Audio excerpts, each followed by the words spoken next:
সকাল থেকে মুখ ভার করে আছে আকাশ, ভরা ভাদ্রের আকাশ। ব্যবসা গরমও পড়েছে, তাও আবার। রাজশাহী ভার্সিটি ক্যাম্পাস থেকে হলে ফেরার পর কেন জানি না কোনো কিছুতেই মন বসছিল না তুহিনের। স্নান সেরে ডাইনিং রুমে খাওয়া দাওয়া করে আড্ডা মারার জন্য গেল ফজলারের রুমে। ফজলার থাকে ইস্ট হাউসের 9 নম্বর রুমে। যে দেখে তাস খেলায় মশগুল ওরা। রুহুল, পাবনার নানু, ফিরোজ, শান্ত, মজদুল ভাই, জলিল ভাই, মুজফ্ফর ভাই। তাসে ইদানিং আর মন বসাতে পারে না তুহিন। রুহুলের অফার করা একটা স্টার সিগারেট টেনে ঘুমানোর জন্য ফিরল ওয়েস্ট হাউসে, নিজের 11 নম্বর রুমে। রুহুল হচ্ছে এমন বন্ধু যাকে ও ডাকে অলওয়েজ রেডি বলে, অর্থাৎ সব সময়ে সব কাজের জন্য সঙ্গ দিতে প্রস্তুত। এমন বন্ধু ভার্সিটিতে পাওয়া বেশ ভার। কিন্তু কোথায় ঘুম? বিছানায় বিফল সময় গড়ালো ঘন্টাখানেকের মতো। শেষে নিজের ওপর বিরক্ত হয়ে মাকে একটা বিশাল চিঠি লিখে ফেলল। তারপর জামা কাপড় পরে শেরে বাংলা হল থেকে বেরিয়ে বিনোদপুরে গেল হবি ভাইয়ের দোকানে। পান সিগারেটের দোকান হবি ভাইয়ের। বয়স হয়ে গেছে, বেশ রসিক মানুষ, মজার মজার গল্প বলতে পারে। কেন জানি না খুব পছন্দ করে তুহিনকে। ও দোকানে গেলেই যত্ন করে নানা মশলা দিয়ে পান বানিয়ে দেয়, তারপর সিগারেটের শলাও বাড়িয়ে ধরে। দোকানের সামনে বসানো উঁচু ফুলটায় বসে পান চিবোতে চিবোতে আর সিগারেটে দম দিতে দিতে হবি ভাইয়ের যত সব আদি ভৌতিক গল্প শুনে ভার্সিটি জীবনের অনেক বিমর্ষ সময় কাটিয়েছে ও। কিন্তু আজকে কপালটাই খারাপ ওর। হবি ভাই তখনও তার দুপুরের সুখনিদ্রা ছেড়ে দোকানে ফেরেনি। ভাগ্নেই সামলাচ্ছে দোকান। হবি ভাইয়ের ছেলে পুলে নেই, ভাগ্নেকে পালক নিয়েছে। ওকে আসতে দেখে একটা সালাম টুকে স্পেশাল পান বানিয়ে আর সিগারেটে আগুন ধরিয়ে দিয়ে নিজের বিক্রি বাট্টায় মন দিল ভাগ্নে। হবি ভাইয়ের জন্য অপেক্ষা করার সময়টা অস্থির লাগছে তুহিনের। মনের মেয়ে কেবল কুণ্ডুলি পাকাচ্ছে। এদিকে ভাদরের ঘাম ঝরতে শুরু করেছে শরীরে। কি করব, কোথায় যাব? এইসব করতে করতে সিদ্ধান্ত নিল শহরে যাবে রায়ানের কাছে। ওকে নিয়ে একটু নিউ মার্কেটে কিছুক্ষণ টাঙ্কি মেরে ঝরঝরে হয়ে ফিরবে। বিনোদপুর থেকে রিক্সা নিয়ে শহরের উদ্দেশ্যে যাত্রা শুরু করলো ও। বিনোদপুর থেকে শহর, আর শহর থেকে বিনোদপুর। এ পথের রিক্সা ভ্রমণ কত যে প্রিয় ওর! আহ, এর জন্য গাটের অনেক পয়সাও খরচ করেছে ও। কখনো কখনো মনে হয় এসব অহেতুক। কি এমন দৃশ্য আছে এই পথে? কিন্তু তবু কেন যেন একটা নেশার মতো লাগে, বিশেষ করে রাতে যখন ফেরে। চাঁদনি রাত হলে তো কথাই নেই। দক্ষিণে পদ্মার বাঁধ উঁচু টিলার মতো, দেখাই যায় না ওপাশের শুকিয়ে যাওয়া গাং। ধু ধু বালুচর, কিন্তু বাতাস উঠে আসে, বেশ শীতল হাওয়া। মনটা একদম উদাস করে দেয়। তখন মনে পড়ে যায় ছেড়ে আসা বাড়ি, মায়ের মুখ, ভাই বোন, ছোটবেলায় খেলার সঙ্গীদেরকে। প্রকৌশল কলেজ পার হয়ে তলায় মারি, আবছা হয়ে দেখা যায় বিশ্ববিদ্যালয়ের মুখ। মতিহারের সবুজ চত্বর, হাতছানি দেয় বিনোদপুর, শেরে বাংলা হল। রাজশাহী বিশ্ববিদ্যালয়ে ভর্তি হওয়ার সময় সবচেয়ে ভালো লেগেছিল শেরে বাংলা হলকে। একে তো ক্যাম্পাসের সবচেয়ে কাছে, তার উপর দক্ষিণ খোলা, এক টানা লম্বা অফুরন্ত বারান্দার মতো। অন্য হলগুলোর মতো সীমিত বর্গক্ষেত্র নয়।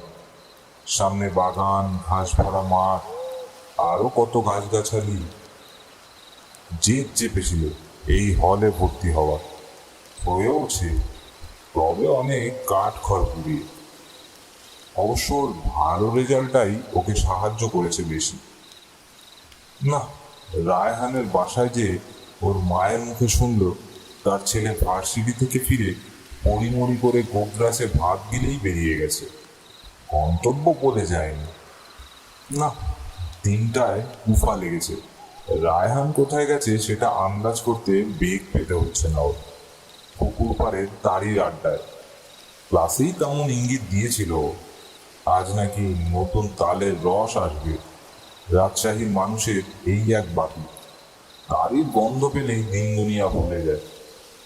কিন্তু আজ কোনো নেশায় ডোবার মন নেই তুহিনের।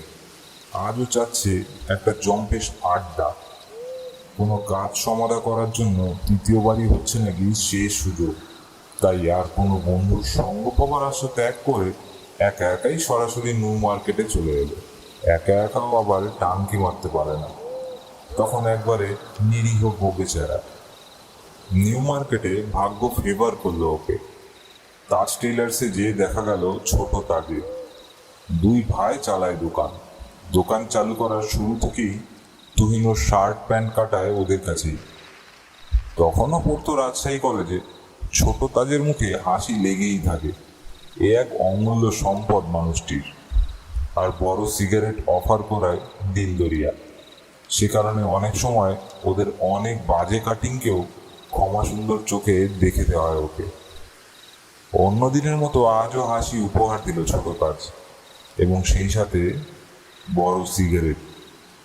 অভিযোগ করল, কাপড় চোপড়ের প্রতি আর আগের মতো ঝোঁক নেই তুফানের। কথাটা সত্যি। কলেজে পড়ার সময় সে ছিল ফ্যাশন দুরস্ত। দু এক মাস অন্তর অন্তর বানাতো শার্ট অথবা প্যান্ট। এখন 6 মাসেও বানায় কিনা সন্দেহ। স্বাধীনতার পর থেকেই স্পৃহাটা মরে গেছে। অবশ্য এর সঙ্গে জড়িয়ে আছে বেদনার স্মৃতি। স্বাধীন বাংলাদেশ আন্দোলন শুরু হওয়ার পর বঙ্গবন্ধুর 7ই মার্চের ভাষণের দিনই এক বস্ত্রে বলে ত্যাগ করেও। রুমে স্টিলের আলমারিতে সাজানো ছিল 1.5 dozen pant, 2 dozen shirt, 1 dozen নাইলনের গেঞ্জি, 1/2 ডজন পুলোভার এবং 8 জোড়া জুতো। যুদ্ধকালীন সময়ে লুট হয় বিশ্ববিদ্যালয়। স্বাধীনতার পর কিছুই পায়নি। সেই সাথে কত উপন্যাস, গল্প আর কবিতার বই। বড় তাজের সাথে এক ভদ্রলোক গল্প করছিলেন। গল্প করতে করতে ভদ্রলোক মন্তব্য করলেন, সূর্যদিগল বাড়ি ছবিটি একেবারেই বাজে হয়েছে। শুনেই মেজাজ তিরিক খেয়ে উঠল তুহিনের। সূর্যদিগল বাড়ি উপন্যাসটি ওর শুধু প্রিয় উপন্যাসই নয়, ওর মতে পৃথিবীর হাতে গোনা কয়েকটি শ্রেষ্ঠ উপন্যাসেরও একটি। মন্তব্য শুনেই ছবিটি তখনই দেখার জেদ চাপল। ভালোই হলো, এর চেয়ে সময় কাটানোর শ্রেষ্ঠ বিকল্প আজ অন্তত ওর হাতের নাগালে নেই। ছবিটি চলছেও নিউ মার্কেটের পাশে স্নিগ্ধা হলে। সপ্তাহখানেক হলো ছবিটি রাজশাহীতে এসেছে। দেখবো দেখবো করে করতে করতে কেমন যেন ভুলে বসে আছে। মনে পড়েছে প্রখ্যাত ঔপন্যাসিক মনোজ বসু উপন্যাসটি নিয়ে কতই গর্ব না করেছিলেন। ছবিটি দেখার উদ্দেশ্যে তার ভাইদের কাছে বিদায় নিয়ে নিউ মার্কেটের উত্তর পশ্চিমের গেট দিয়ে বেরোবার মুখে রেস্তোরাঁর সামনে ওর পথ আগলে দাঁড়ালো চিচড়া। ভীষণ রুগ্ন স্বরে ওকে সবাই ডাকে চিচড়া। আসল নাম শহীদ। কলেজ জীবনে পরিচয়। কলেজের গণ্ডি সে এখনো কাটাতে পারেনি। আফিম খেয়ে বুট হয়ে তো থাকেই, তার উপর বানাতে পারে যত সব অশ্লীল গল্প। কলেজের মেয়েদের সে যে কত স্থূল নাম দিয়েছিল তা শুনে শেষ করা যাবে না। ওর গল্প শুরু হলে থামতেই চায় না, শুধু ছড়াতে থাকে ডালপালা। তারপর এক সময় মূল গল্পটাই হারিয়ে যায়। তুহিনকে পাকড়াও করলো চিসরা। দোস্ত দাঁড়াও। না দোস্ত, মাফ করো, সিনেমা দেখবো। কোথায়? স্নিগ্ধায়। মানে সূর্যদিগল হারি? রাগ করতে পারলো না তুহিন, বরং হাসি এলো। এদের মতো ব্যর্থ মানুষগুলোকে কেন যে ওর এত ভালো লাগে, মনে হয় কত আপন। কোথা থেকে যে ওদের জন্য এত মমতা আসে। ওদেরকে সময় দিতে গিয়ে জীবনে অনেক মাসুল দিতে হয়েছে ওকে, বিশেষ করে পরীক্ষার রেজাল্টে। টাকা পয়সা তো আছেই, তবুও পারে না ওদেরকে পাশ কাটাতে। হ্যাঁ দোস্ত, হারি যাই, একটু টাইম কিল করি। আস্তে আস্তে বলল তুহিন। যাও যাও, তোমরা তো আবার আতেল, মরগে, আমাকে একটা কাঠি দিয়ে যাও। তা ছবি তো পাবে না। কাঠি মানে সিগারেট। একটা সিগারেট বের করে অবাক হয়ে তুহিন জানতে চাইবে, কেন দোস্ত, ছবি পাবো না কেন? আফিম কি আমি খেয়েছি না তুমি খেয়েছো? ইভিনিং শোর টাইম তো মেলা আগে পার হয়ে গেছে। ঘড়ির দিকে তাকিয়ে তুহিন দেখলো সত্যিই তাই, 6:15। ছবি শুরু হয়ে গেছে সন্ধ্যে 6টায়। এবারও অনুভব করছে আজ মনের গভীরে কোথাও যেন কিসের গন্ডগোল হয়ে গেছে, তাই মন কোথাও বসছে না। মনোযোগের প্রক্রিয়া সম্পূর্ণরূপে ভেঙে পড়েছে। একবার ভাবলো ছবি না দেখেই হলে ফিরে যাবে, তারপর চিন্তা করলো আজকে মিস করলে আর কখনোই দেখা হবে না, তাই নাইট শো দেখার সিদ্ধান্ত নিল তুহিন। এখন বাকি সময়টা চিচড়ার সাথে আড্ডায় কাটানো ছাড়া আর কোনো পথান্তর নেই। ছবি শুরু হবে রাত 8:30। 2 ঘন্টা রেস্তোরাঁয় বসে কাটলো চিচড়ার সব অশ্লীল অশ্লীল গল্প শুনে। ধ্বংস হলো 4 কাপ চা, 1 প্যাকেট চানাচুর। চিচড়া আবার মানুষের প্রতি সহানুভূতিশীল, টাকা পয়সা বেশি ধসায় না। তুহিনের কাছ থেকে নতুন নতুন সিগারেটের বায়না না ধরে ওর খাওয়া মোটা সিগারেটের মাথা টানলো। ছবি শেষ হলো রাত 10:50। আসলে উপন্যাসের পাঠকের দৃষ্টিতেই ছবিটি দেখেছে তুহিন। অপূর্ব, কিন্তু বিষাদে ছেয়ে গেছে মন। পড়ার সময় যাদের সংগ্রামের দৃশ্য কল্পনায় সাজাতে চেয়েছে, তারাই আজ জীবন্ত হয়ে দেখা দিল সেলুলয়েডের ফিতায়। কিন্তু বাইরে তখন ছবির চেয়ে বেশি মন খারাপ করা দৃশ্য। আকাশে চমকাচ্ছে বিদ্যুৎ, যে কোনো মুহূর্তে শুরু হবে বৃষ্টি। বৃষ্টি যদি ওর প্রিয়, ওর বৃষ্টিকে উপভোগ করতে চায় হলে বসে আয়েশ করে, বিশেষ করে হলে বন্ধুদের সাথে আড্ডা মারতে মারতে, অথবা কবিতা পড়তে পড়তে। কিন্তু বৃষ্টি মাথায় নিয়ে রিক্সা যাওয়া একেবারে অসহ্য হয়, তা আবার এত দূর রাস্তা। রিক্সাওয়ালারা বিনোদপুর যেতে যাচ্ছে না। যারা নিমরাজি তারা দাম আঁকাচ্ছে অনেক। এদিকে বাড়ছে বিদ্যুতের চমকানি, মেঘের গর্জন। পুঞ্জীবিত টেনশনে মাথা ছিঁড়ে যাচ্ছে।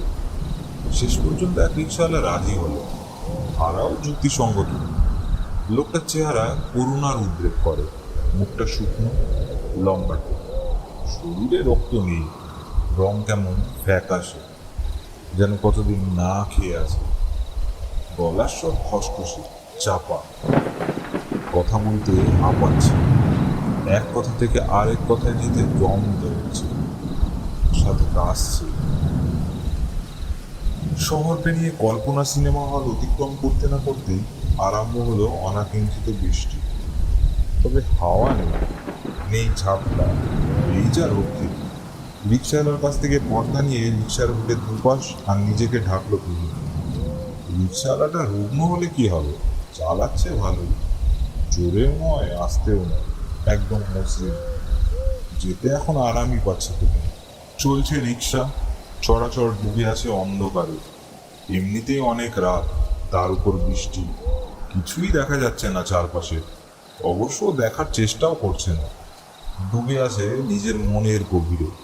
স্মৃতির পাতাল থেকে উঠে আসছে হারিয়ে যাওয়া শৈশবের কাণ্ডকীর্তিগুলো। কাগজের নৌকা বানিয়ে পুকুরে ছেড়ে দেওয়া, কালভার্টের ওপর থেকে নালায় ঝাঁপিয়ে পড়া। একবার তো মরেই যাচ্ছিল। বর্ষার জল ছিল অনেক গভীর, আর নালার তলদেশ ভরেছিল কাদায়। তখন ভালো মতো সাঁতারও জানতো না ও। ঝাঁপ দিতেই ডুবে গেল পানিতে, পা আটকে গেল কাদায়। ভাগ্যিস একটু দূরে এক কৃষক পাট ধুচ্ছিল। দৃশ্যটা চোখে পড়তে সে এসে উদ্ধার করে ওকে। কিন্তু যে কাণ্ডের কথা মনে পড়লে ওর এখন হাসি পায়, তা হচ্ছে বৃষ্টি নামলেই ও কাপড় চোপড় খুলে একেবারে দিগম্বর হয়ে দাঁড়াতো বারান্দার কোনায়। টিনের চালের কার্নিশ বেয়ে ভীষণ বেগে পড়তো বৃষ্টির স্রোত। বেগের তোরে মাথা ছিঁড়ে যেতে চাইতো, কিন্তু এক চুলও নড়তো না ও। আশ্চর্য, তখন এতটুকু ভয় করতো না বৃষ্টিতে ভেজা। অসুখের চিন্তা তো মাথাতেই ঢুকতো না।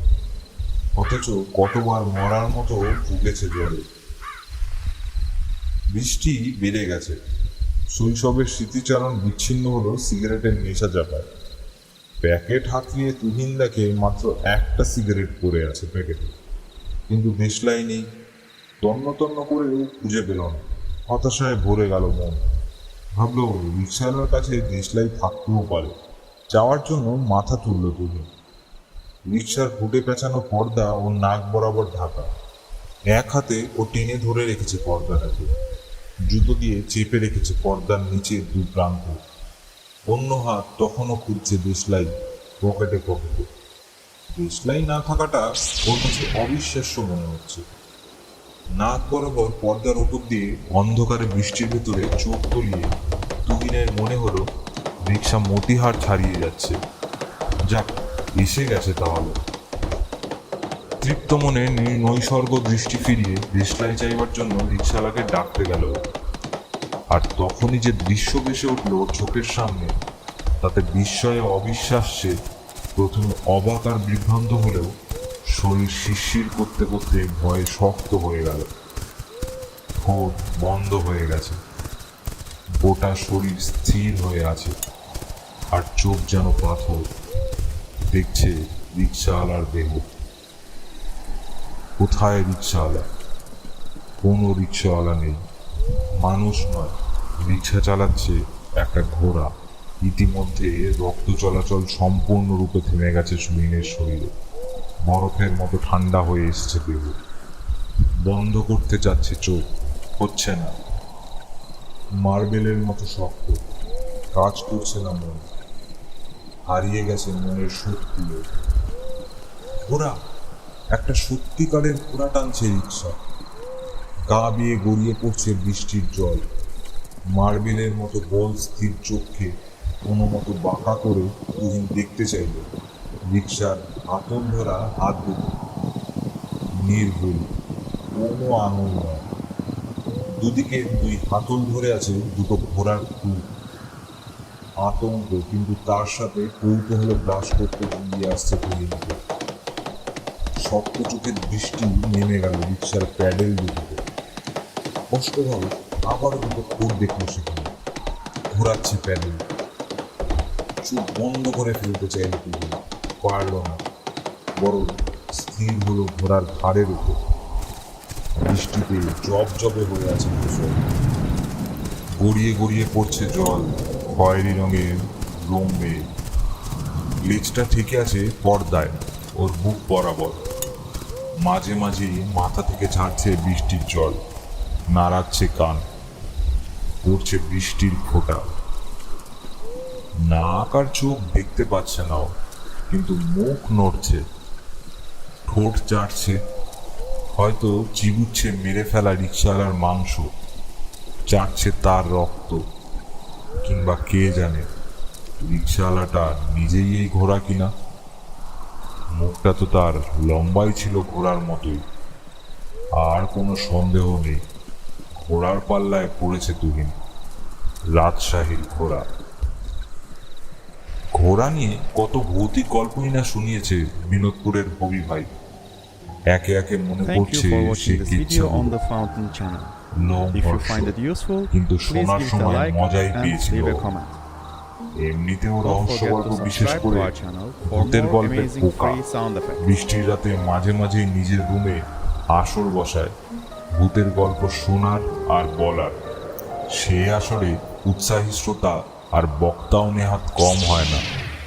আসে হানু, গিয়াস, হুদা, খোকন, তারু, খুলনার নানু, লিয়াকত, নবাবগঞ্জের বাবুল, তাজ, আরও কেউ কেউ।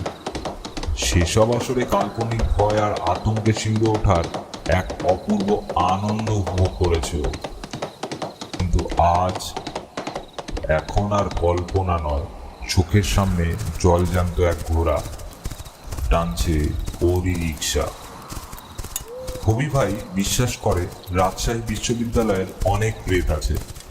এই দানবগুলোই জন্ম নিয়েছে নিঃস্ব মানুষের অতৃপ্ত আত্মা থেকে। রাজশাহী বিশ্ববিদ্যালয়ের ক্যাম্পাস এরিয়া এশিয়া মহাদেশের বৃহত্তম। বিপুল জমি বরাদ্দ করা হয়েছিল এই ক্যাম্পাস বানাতে। ওই জমির মালিকদের অনেকেই ঠিক মতো ন্যায্য দাম দেওয়া সম্ভব হয়নি। আবার কেউ কেউ ধরতে গেলে কিছুই পায়নি। ওদের অনেকেই নাকি পরে পাগল হয়ে প্রলাপ বকতে বকতে মারা গেছে। এইসব অতৃপ্ত আত্মার বেশিরভাগই এখন রহস্য লোকের বাসিন্দা। ঘুরে বেড়ায় বিশ্ববিদ্যালয় চত্বরে, কাজলায়,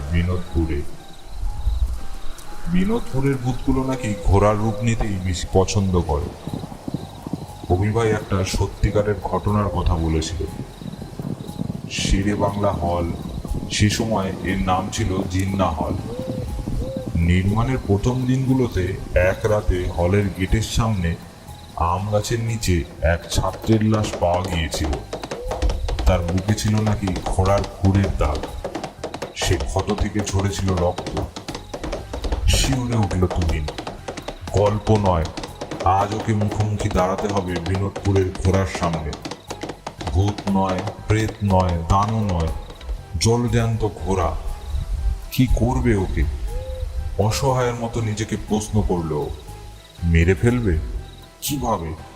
নিশ্চিত মৃত্যুর ঘোষণা শোনার পর রোগীরা যে বাস্তবের মুখোমুখি দাঁড়ায়, সেই নিঃসঙ্গতা নিয়ে চোখ বন্ধ করতে গেল। আর তখনই চোখের সামনে ভেসে উঠল শেরে বাংলা হলের গেটের দৃশ্য। হয়তো বেশি দূর মনে হচ্ছে না, তবে মেরে ফেলার জন্য যথেষ্ট পথ। গেটের ওপাশে ভেতরে গুমটি ঘরে বসে হল পাহারা দিচ্ছে করিম। যেসব রাতে ঘুম আসে না, সেসব রাতে করিমের কাছে গল্প করতে আসে তুহিন। করিমের পেটেও আছে অনেক কেচ্ছা, তার উপর দম দেয় গেজায়। লাল টকটকে হয়ে থাকে চোখ। সেই জবা রঙের চোখ নিয়ে কত দম ফাটানো গল্পই না শুনিয়েছে ওকে। নিদ্রাহীন রাতে যেমন, আজকেও তেমন। এই মুহূর্তে করিমকেই শেষ আশ্রয় মনে হচ্ছে ওর। নিশ্চয়ই জেগে আছে করিম। বৃষ্টি পেয়ে হয়তো ফুর্তিতে দম দিচ্ছে কলকিতে। নিজেকে ভরসা জোগালো তুহিন। তবে ভূতে টুতে বিশ্বাস করে না করিম।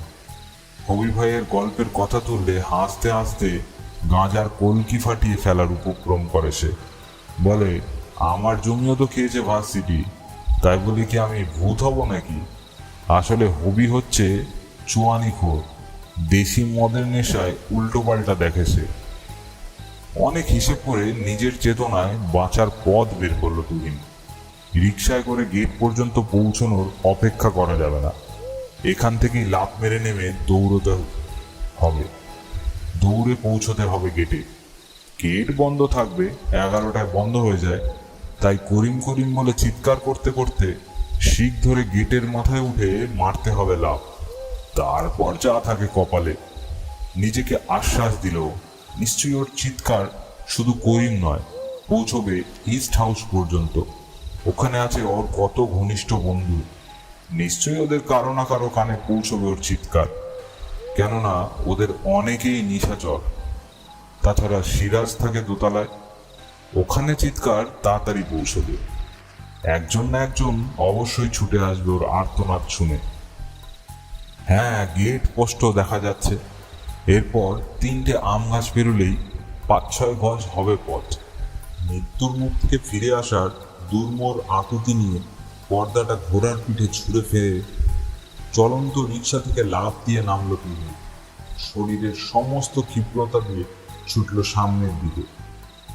ইতোমধ্যে মুখ থেকে বেরিয়ে এসছে আর্তনাদ, করিম, করিম, বাঁচাও, বাঁচাও করিম।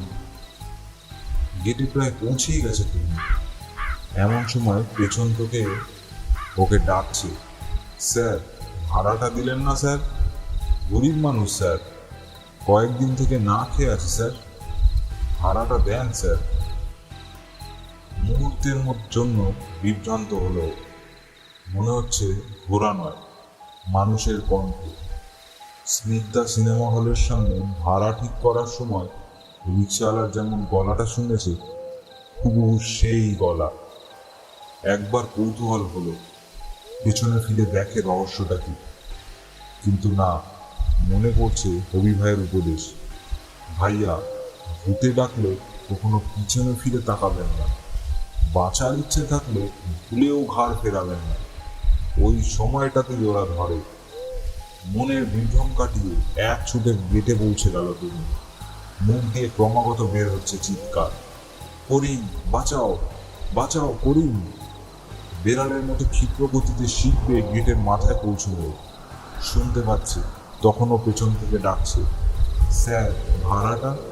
গরিব মানুষ, মানুষের গলা, নির্ভুল। কিন্তু না, পিছনে তাকানো যাবে না। করিম বলে মারলো লাফ নিচে। যাক, বাঁচা গেছে। সৃষ্টিকর্তা মৃত্যুর গুহা থেকে ফিরিয়ে এনেছে। শুক্রিয়া আদায় করলো। বুক থেকে নেমে গেল পাথর। চেপে রাখা দমটা বেরিয়ে যেতেই স্বাভাবিক হয়ে এলো শ্বাস প্রশ্বাস। আর ভয় নেই, নিজ রাজ্যে প্রবেশ করেছে। বন্দিঘরের দিকে নিশ্চিত পায়ে এগোতে এগোতে তুহিন দেখতে পেল ওর আর্তনাদ শুনে ব্যস্ত হয়ে গুমটির দরজায় এসে দাঁড়িয়েছে করিম। বৃষ্টির জন্য বাইরে নামতে পারছে না বেচারা, কিন্তু অস্থির হয়ে আছে, সেটা স্পষ্ট বোঝা যাচ্ছে। গুমটির দরজায় পৌঁছে অস্ফুট স্বরে তুহিন বলল, করিম একটা। কি হয়েছে স্যার? উতলা হয়ে করিম জানতে চাইল। হাঁপাচ্ছেন কেন? এত পেরেশান লাগছে কেন আপনাকে? বসুন বসুন, আরাম করে টুলটাতে বসুন। ঘর অন্ধকার কেন করিম? বাতি জ্বালাও। একটা ঘোড়া। ঘোড়া কোথায়? হয়তো গেটের বাইরে। আমার রিক্সা টেনে এনেছে।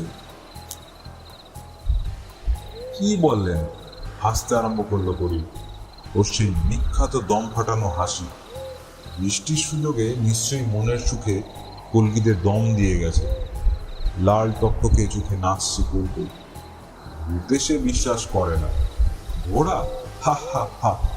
হাসি থামাও করিম। উত্তেজনায় ধমকে উঠল করিম। চোখ দুটো দিয়ে ভালো করে তাকাও গেটের বাইরে। কি যে বলেন স্যার, ও তো রিক্সাওয়ালা, ভাড়ার জন্য কাঁদছে। তুহিন ভাই, ভাড়াটা বের করেন, আমি দিয়ে আসি। আপনার কি কষ্ট করে যেতে হবে না। না না করিম, কসম খেয়ে বলছি, বিশ্বাস করো, ওটা মানুষ নয়, ভূত। তুমি যেও না। কেমন ভূত? ঘোড়ার মতো? কেমন ঘোড়া? বন্ধ করো তোমার কৌতুক। ঘোড়া যেমন হয় ঠিক তেমনি। আমার মতো? হাসতে হাসতে করিম মেলে ধরল ওর দুটো হাতের তালু। পাথর হয়ে গেছে করিম ভয়ে, হারিয়ে যাচ্ছে চেতনা। করিমের বাড়িয়ে ধরা তালু দুটো মানুষের নয়, ঘোড়ার ভুল। যেমন দেখেছে ঠিক তেমনি সেই রিক্সায়। করিম হাসছে, অট্ট হাসি, কিন্তু মানুষের হাসি নয়, ঘোড়ার হেসরা ধুল। চোখের সামনে যে দাঁড়িয়ে আছে সে মানুষ নয়, করিমও নয়, একটা ঘোড়া।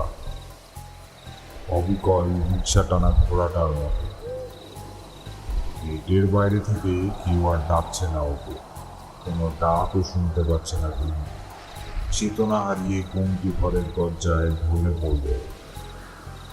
42 ঘন্টা পর রাজশাহী মেডিকেল কলেজ হাসপাতালে চেতনা ফিরল তুহিনের।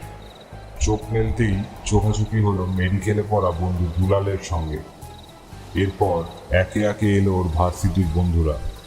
সবাই জানতে চাইছে কি হয়েছিল ওর, কেন অত রাতে গিয়েছিল ঘুমটি ঘরে, জ্ঞান হারানোর কারণই বা কি।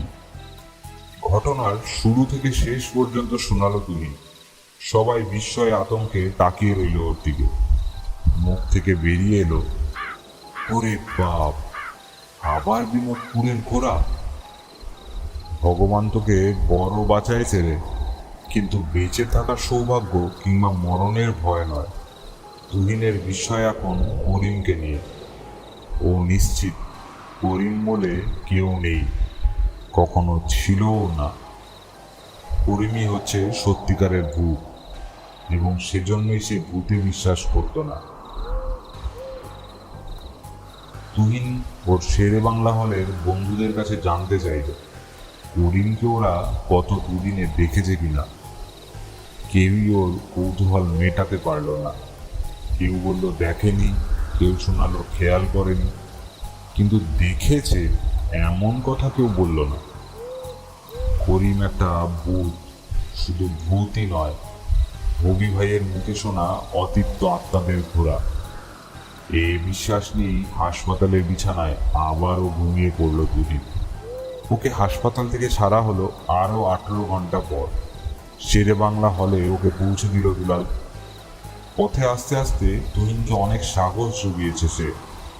বলল, দেখ তুহিন, আমি বিজ্ঞানের ছাত্র, তুইও বিজ্ঞানে বিশ্বাস করিস। অবশ্য বিজ্ঞান যে সব কিছুর ব্যাখ্যা দিতে পারে তা কিন্তু নয়। তবে নিশ্চিন্ত থাক, ভূত প্রেত বলে কিছু নেই। তুই সেদিন খুব মানসিক অবসাদে ভুগছিলি, ওই সব মুহূর্তে কোনো বিভ্রম ঘটতে পারে, দেখার শোনার। কিন্তু বিজ্ঞানকে আর বিশ্বাস করতে পারছিল না তুমি। ও শুধু দেখতে চায়, নিশ্চিন্ত হতে চায়, করিম বলে কেউ সত্যি সত্যি আছে কিনা। কেন রিক্সা টানা ঘোড়া আর সে একই ব্যক্তি। হলে ফিরে দুপুরের খাওয়া দাওয়া সেরেই বন্ধুদের নিয়ে গেল করিমের বাসায়। করিম তো নাইট গার্ড, তাই দিনের বেলা সে বহলে বড় একটা আসে না। বন্ধুরা করিমের বাসা চেনে না, কিন্তু তুহিন চেনে, কেননা অনেকদিন ওর বাসায় গেছে গাঁজাখুরি গল্প শোনার জন্য। ওর আউল বাউল গল্প শুনলে মনটা বেশ হালকা হয়ে যায়। তুহিন নিশ্চিত করিম ভূত, ওকে পাওয়া যাবে না। কিন্তু মনের গভীর তলদেশ থেকে ও প্রার্থনা করছিল করিম যেন ভূত না হয়, ওকে যেন বাসায় যেই দেখতে পায়।